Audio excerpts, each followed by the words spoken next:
Welcome back. So, for this lecture, we're going to continue talking about historical linguistics by focusing on the relationship between languages and how these language families are conceptualized, how we can sort of see how languages are related to in these different ways of branching them off into families, sub-branches, and some of those other kinds of relationships. So, when we think of language families, there's about 6,000 to 7,000 languages in the world today, depending on the estimate. Most estimates are closer to about 7,000.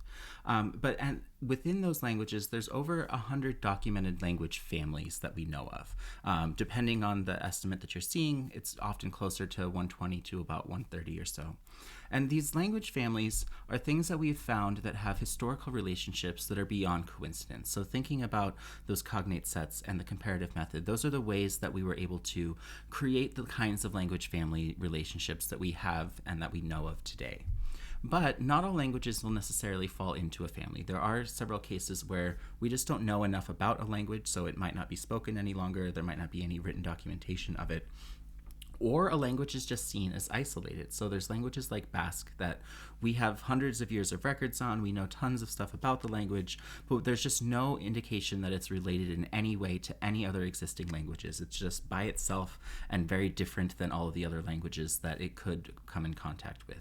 So it's seen as a language isolate. Most of the world's languages end up falling into just a handful of large language families. So the 7 largest language families in the world have about 70% of the world's languages in them. So this means that most of our language families have just a few languages in them. And this is often because we don't have a written record, so we can't go far enough back. We don't know as much about these languages to try to posit anything further back that might potentially show some relationship between them, but we don't really have any data or any information to do that with.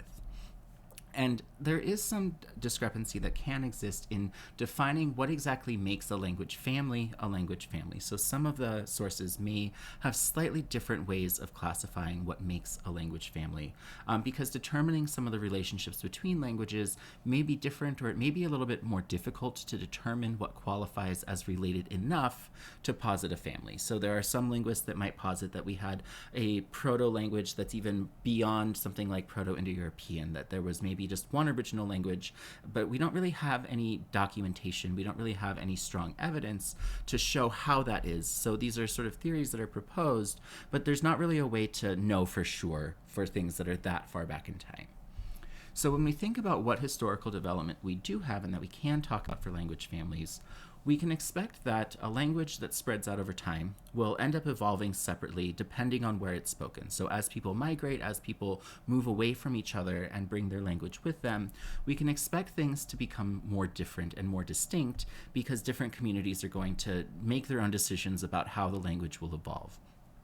So divergent dialects will change without any regular contact between different groups as they spread out. Then you can expect that new languages will form as they have their own societies, as they have their own cultures, as they have their own changes that the community has agreed upon for their language, and as those changes differ from what other communities and other groups would end up doing with their forms of language as well.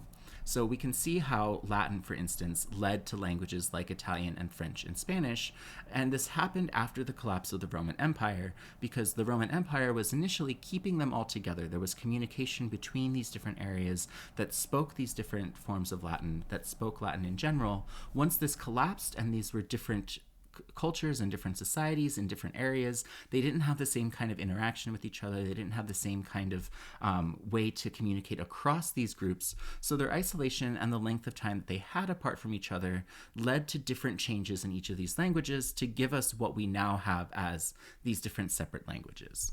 So there's language groups that may have branched off to form other more similar languages. So Latin branched off from Indo-European, and then it eventually branched off again as they lost contact with each other. And so you have these sub-branches that end up creating their own sort of relationships that are more similar than what you might find in these much broader families. So as we look at that, if you think of language families as a family tree, you would expect there to be branches on that tree. And so this is something that's very common, especially with larger language families like Indo-European. So Proto-Indo-European would have split into several different languages early on, And then over time, each of those languages would have become its own branch that ended up having its own daughter languages that branched out over time. So Latin being a good example of that, where it would have branched off from Indo-European as Latin, and then eventually those other languages were created out of that based on different social and political influences. So a language family is a broad family, especially these large language families like Indo-European, would have some similarities, but then within a branch of that language, you would expect even more similarities between them. And then if you have even more sub-branches, smaller branches, you would expect even more similarities between those. And the closer they are, if they're within a sub-branch, you would expect a more recent break-off, a more recent relationship from the ones that would have broken off further in the past.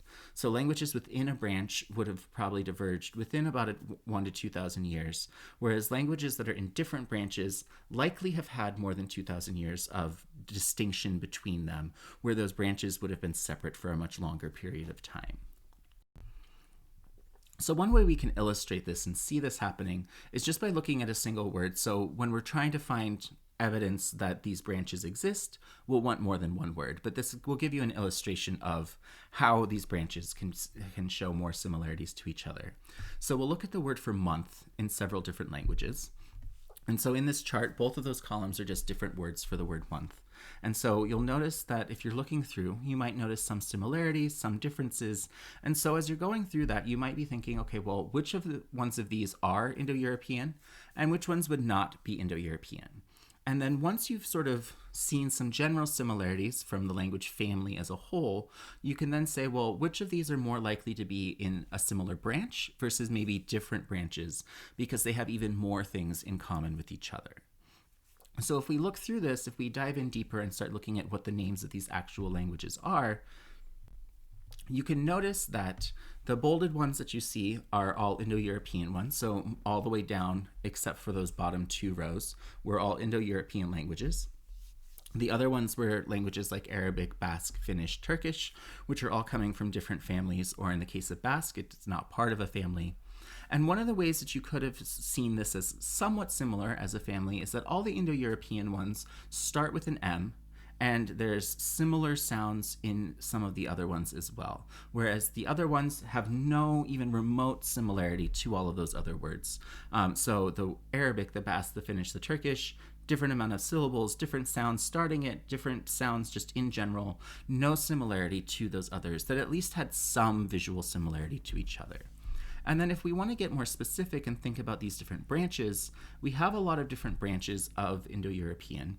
And we can sort of zoom in and see those different branches where things like Dutch, German, and Swedish, part of the Germanic branch, look a little bit more closely to each other than to the other ones that are also Indo-European. So mand, manad, monat, we see similarities in vowels, we see an N sound in all of them. Whereas the Welsh and Gaelic one, part of the Gaelic branch, you see an E sound there. We have the French, Spanish, Portuguese, Italian coming from the Italic branch, those Romance languages that all have the M, that all have an S. Most of them have an A sound in between them. And so we can see some of the patterns within these branches that are even more similar to each other than the broad similarity of them all starting with an M, for instance, to say that that's an Indo-European feature. And so we can look at how these language families are found around the world, they've spread around the world. This gives us a modern day map of the most dominant language families spoken in some areas.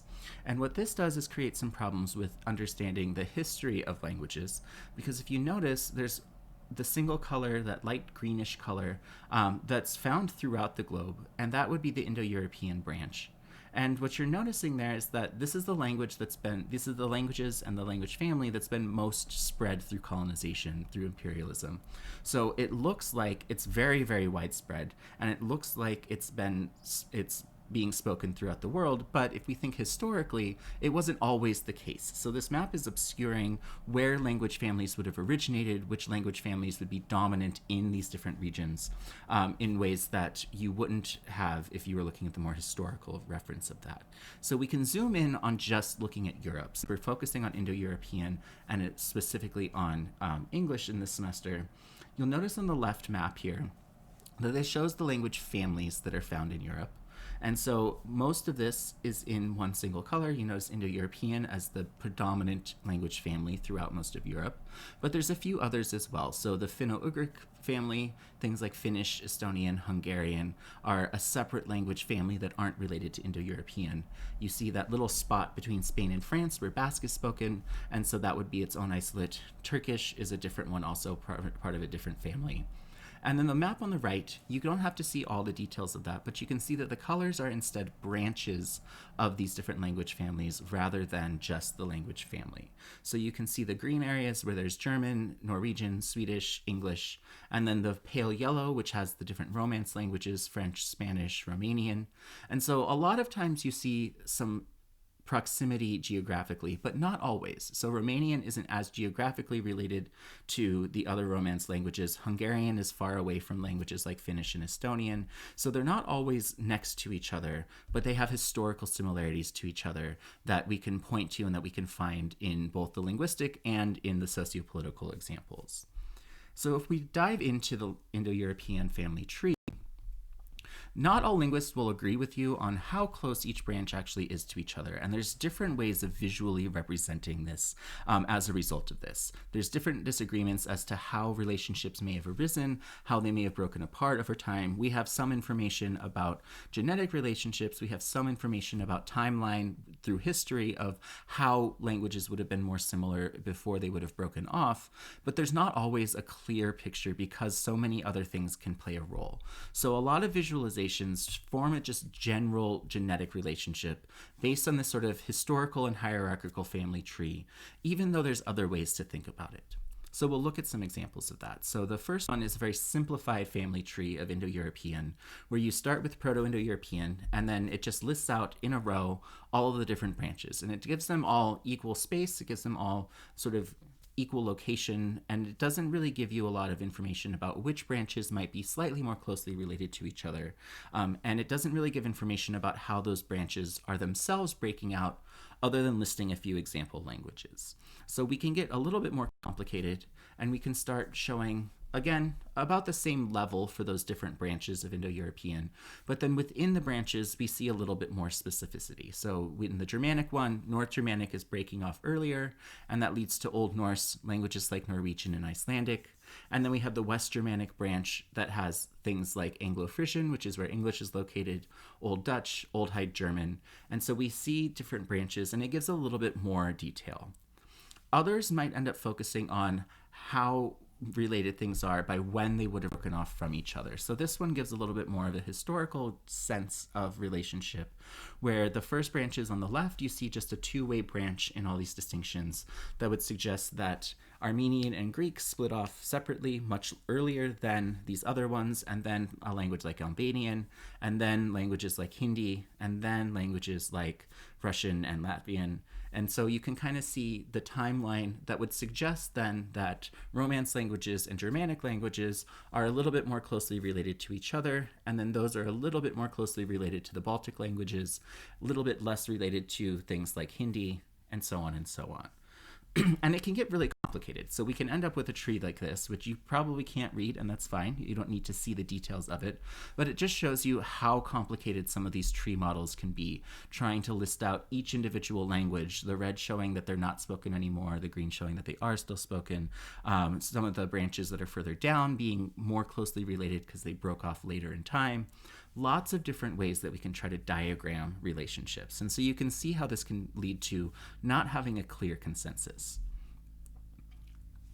One way some linguists have tried to get around the things that are missing from a family tree diagram is to use what they call a wave model. So the wave model is trying to capture multiple relationships between different language branches or between different language families by putting them into a different visualization where there may be some relationship based on where they're spoken. The geographical proximity could lead to some relationships that are more similar. Other different linguistic similarities where this one aspect of language seems to be similar between these two branches. This other aspect of language seems to be similar between these other language branches. So what we end up with is something that shows a lot of different concentric circles, a lot of different overlap that shows relationships between languages based on various different factors. And so in this case, you notice that some languages seem to have overlap with many others. Others don't seem to overlap with each other in any way. So Celtic and Italic don't seem to overlap with anything that is related to Iranian and Indic languages. So we don't see any of those overlaps at all. So they're probably not as closely related. Whereas Celtic and Italic are in the same small bubble and in the same bubbles for other things. And those are probably, therefore, more closely related to each other. And we can see this in a lot of different ways. So other wave models can show through different linear structures, the more lines, the more closely related. So we can see that there's a lot of relationship between various aspects of Celtic and Italic, but Germanic kind of juts off on its own and seems like its own individual branch. So once Germanic breaks off, it doesn't seem to have any other existing relationships between those other languages. And we can see that even within the Germanic branch itself. And this one focuses more on areal proximity, the location that things are spoken, where language areas of Britain and Northern Ireland, you can see a lot of crossover, and those seem a little bit more distinct than the ones that are spoken on the mainland, so Scandinavia, Netherlands, and Belgium, the Germany area and other German-speaking areas, where there's more similarities between some of these areas, and you can see more overlap or less overlap depending on the different kinds of relationships you're looking at. So all in all, looking at these, neither model is going to fully or completely account for all of the relationships between language or the representations of language change, partly because we don't always know every single answer, and partly because there may be multiple factors playing a role. Things like borrowing can make English seem more similar to a language like French, even though historically, if we're just looking at the genealogy, we wouldn't be related to French because we're coming from a Germanic origin. So there's a lot of ways that languages can exhibit these similarities without being specifically related because of things like borrowing, long-term language contact, what's known as language drift, which would be just an independent change that is identical to some other independent change. And then other similarities of things like morphology or syntax that can be seen across different language families, but doesn't necessarily signify the same kind of historical relationship that some other features might. So when we're thinking about this relationship between branches, we can sometimes see very clear distinctions between branches, while other distinctions might not be quite as clear. And there's some various reasons, many of which we were just talking about, where sometimes certain words or certain constructions were very specific to a branch. Other times, other relationships or other historical influences might create a distinction. So your book points out an example of the sun versus the moon in Indo-European languages, where looking at the word for sun shows a lot of very clear distinctions from one branch to another, where that word changed in each branch in very different ways, whereas moon seems to show only about a two-way split in these phonetic similarities. So that's probably something that either didn't split as often or just didn't change once those branches ended up changing. So there's a lot of different reasons why we might see some similarities and other times we might not see as many. To look very briefly at some of these different branches and just to kind of name them before we dive into our Germanic branch where we find English, there are some branches of Indo-European that just aren't spoken any longer. So Anatolian is no longer spoken. This was one of the oldest attested branches. So this was believed to be one of the first to break off around 1800 BC. Tocharian is also one that is not spoken any longer. This was the easternmost of all of the branches found in areas of far western China, what is now today China. There's a few text remnants of this branch, but there's little known about who spoke it. There's little known about it as well. So there's not really a lot of documentation on this branch either. But for the ones that are spoken, we have some that are further in the eastern part of the Eurasian continent. So Indo-Iranian languages, Indic languages like Hindi, Iranian languages like Farsi that are a branch of Indo-European. Armenian, which is its own branch. There's no other related languages to it once it broke off. Same with Albanian, also its own isolated branch. And then we have Balto-Slavonic, so Slavonic languages or Slavic languages, things like Bulgarian, Czech, and Russian that have their own sub-branches of even more similarity between different languages. And then also the Baltic branch, where we have Latvian and Lithuanian, so in the Baltic states in far eastern parts of Northern Europe. And so there's some that are more related in terms of their sub-branches and more broadly related for their larger branches. And then we have branches like the Hellenic branch. This is where modern Greek is found. So there's not as many speakers within this branch now as what we might have seen historically, but this is a very influential branch because of the long-standing documentation we have of Greek, because of its link to ancient Greek as something that we have a lot of information about. And then we have our Italic branch, which is where Latin was as well.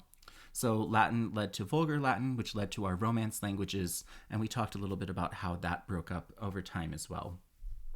And then also the Celtic branch. So Celtic languages are seen as related to Italic languages, but it's not very clear when this separation really took place. It was likely around or slightly before the same time as when the Roman Empire fell, but we don't really know for sure. And there's two major branches where you have the languages of usually southern areas where Celtic languages are spoken, languages like Welsh, Cornish, Breton. Breton is the only one that is spoken on mainland Europe, so this is spoken in northwestern France. And the Goidelic branch, which would be what we consider Gaelic languages, so Irish and Scots Gaelic would be the other branch of languages for those. And then we get to Germanic, which is the one that we'll focus our most time on. We'll look at some of the historical aspects of this in upcoming lectures, where the Germanic people are really first mentioned around the 1st century or so. They're seen as being relatively similar, so we had what we would call Common Germanic right around that period of time until Christianity started to spread.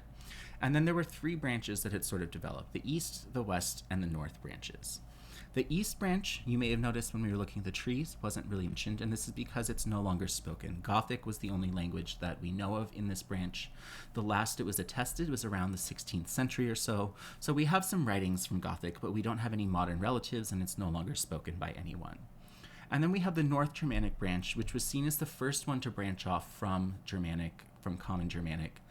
Old Norse is one of the oldest iterations that we have documentation for. This is where our modern-day Scandinavian languages come from. And then we have our West Germanic branch that features English. So this West Germanic branch is the one that we'll be seeing more detail of when we dive into those linguistic structures. So featuring English, we also see a split between High Germanic and Low Germanic. There's also a relationship with Yiddish as well.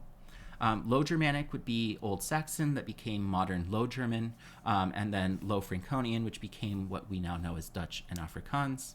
And then our High Germanic branch, which underwent some slightly different sound changes. We'll talk about some of those as we get into some of the historical aspects of the pre-English time period. And then Yiddish as a relationship to High Germanic as well, but also influenced with languages like Hebrew and Aramaic. So to get us thinking about some of the historical aspects, to get us thinking about how this all relates to English as a whole, we'll look at this timeline and we'll dive deeper into some of the social and linguistic aspects of this timeline in the upcoming lectures. But starting around 3400 BCE is the earliest possible end of where Proto-Indo-European would have been seen as just one single language. Most estimates place this closer to around 3000 BCE or so. And it's during this time that Indo-Europeans began to spread out from their origins around the Caucasus Mountains into other areas of Europe, into other areas of Asia. So they started bringing their language with them, separating from each other, and in isolation began to change their way of speaking from each other as they developed their own languages separately. Around 1000 BCE or so is when the original Indo-European language would have then split into several different language groups and probably wouldn't have been seen any longer as what we would call Proto-Indo-European. So during this time is when those individual branches also began to change themselves. So around 700 to 900 BCE is when the first settlement on the British Isles is seen to have taken place by the Celts, and the Celtic language has influenced a lot of things in those areas. So names like London, Dover, Cornwall have Celtic influence.